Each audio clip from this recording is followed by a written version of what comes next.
No Prayer for the Dying is their 8th studio album. The plan set for the album was to spend 3 months at Steve Harris' place to create and polish the new material. But since Steve and Bruce had a burst of creative energy between them, the whole writing process was happening at a very fast pace. They were looking for a shift in style, an intention to go back to basics, more reminiscent of the band's earlier material, back to street-level sound, making a kind of anti-Seventh Son album, stripped down and straightforward. Yeah, in fact, once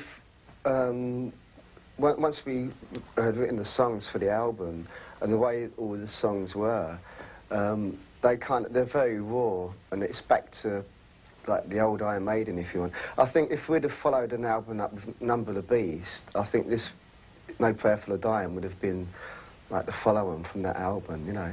So we've kind of gone back to the old sound, if you like. They both had a bunch of ideas to bounce off each other, and the pair sat down to work.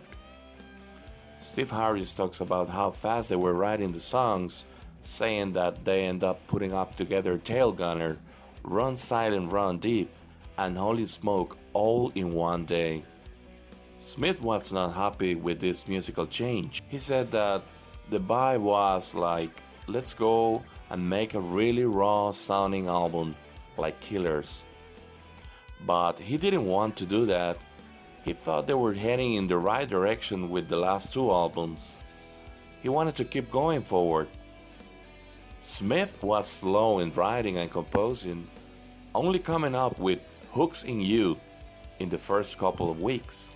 He wanted and needed more time to build new ideas and construct songs.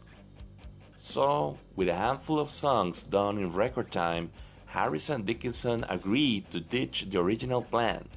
The original plan was writing for 3 months in Essex and then recording in London in the spring. The idea was to call in producer Martin Birch at once and get a mobile recording unit to tape the band in the rehearsal room. Smith felt devastated by the change of plans, later stating that he was completely thrown by the idea.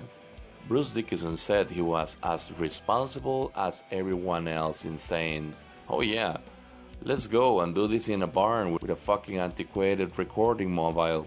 And despite Smith's disapproval, Birch and the Rolling Stones mobile studio were called in. According to Harris, the band had rehearsed 4 songs with Smith: Hooks in You, Holy Smoke, Public Enemy No. 1, and The Assassin. Recording got underway, and Harris and McBrain put down the basic tracks for The Assassin. But within a matter of days, a bombshell shook the band. Adrian Smith decided to leave. It was their first lineup change since 1982. Steve Harris declared that Adrian seemed really negative about a lot of things. He just didn't seem to have the passion anymore. Smith insisted that he was happy to contribute to Maiden, but he was very frustrated with the new recording plan that interrupted the writing process they had agreed to. He disagreed with the musical direction for the new album and questioned the wisdom of a cheap mobile recording studio. Dickinson declared that he clearly wasn't happy with the current state of affairs, but I don't believe he wanted out. He just wanted to make it better. And so the mobile recording studio arrived. Luckily for Maiden, Martin Birch was semi-retired at that point and worked only for them, which meant he could be called in on a short notice. The legendary producer was not enthusiastic about the mobile solution. Martin Birch suggested that they do the album in a proper studio, and Martin did the best he could.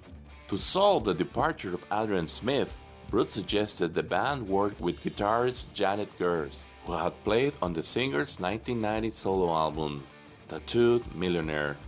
With no time to lose, Dickinson called Gers and asked him to learn The Trooper, Iron Maiden, The Prisoner, and Children of the Damned, and he auditioned for the band. No need to say he passed the test. Birch worked his magic as best as he could on the mobile unit, and later mixed the album at Battery Studios. This means it is the first Iron Maiden album to be recorded in their home country since 1982's The Number of the Beast. Dickinson has stated that this idea was a mistake and that he wished they had done it that way. The first Maiden record of the new decade will be titled No Prayer for the Dying and was released on October 1st in the fall of 1990.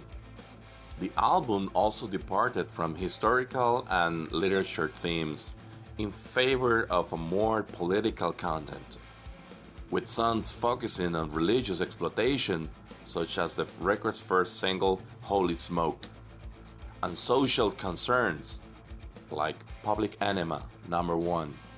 No Prayer for the Dying is the only Iron Maiden studio album to date without a song exceeding 6 minutes in length. Despite charting well in most countries, particularly in the UK where it debuted at number 2, it will be the band's last album to receive gold certification in the US. No Prayer for the Dying includes the hit song Bring Your Daughter to the Slaughter, which, in spite of a ban by the BBC, remains Iron Maiden's only UK number 1 single to date. No Prayer on the Road was the tour in support of the album. The album does not follow the continuity of previous album covers, as Eddie no longer exhibits either his lobotomy or cyber enhancements. 2 versions of the cover exist. The original 1990 version has Eddie bursting from his grave and grabbing a gravedigger, who looks like the band's manager, Rob Smallwood. However, Smallwood disliked the figure and asked artist Derek Riggs to remove him from the cover for the 1998 re-release. Additionally, an inscription was added to the plaque of the tomb, which Riggs had initially left blank to allow the band to add their own words. So now it reads, After the daylight, the night of pain, that is not dead, which can rise again. The band launched their new campaign by heading on a UK tour of smaller venues, another one of the back to basic efforts of 1990. And indeed, the new look and sound Maiden seemed to fit in theaters better than they would in arenas, in what might have been a natural reaction to the big productions of the 1980s. They made a big change, dropping the pyro and elaborate sets in favor of Marshall stacks and simple lighting. Harris declared that they thought the Seven Sons stage show just got a bit out of hand, and he wanted to get away from all that and turn everything into a massive club gig again. Many music journalists believe that Maiden abandoned their 1980s fantasy style and just got more realistic.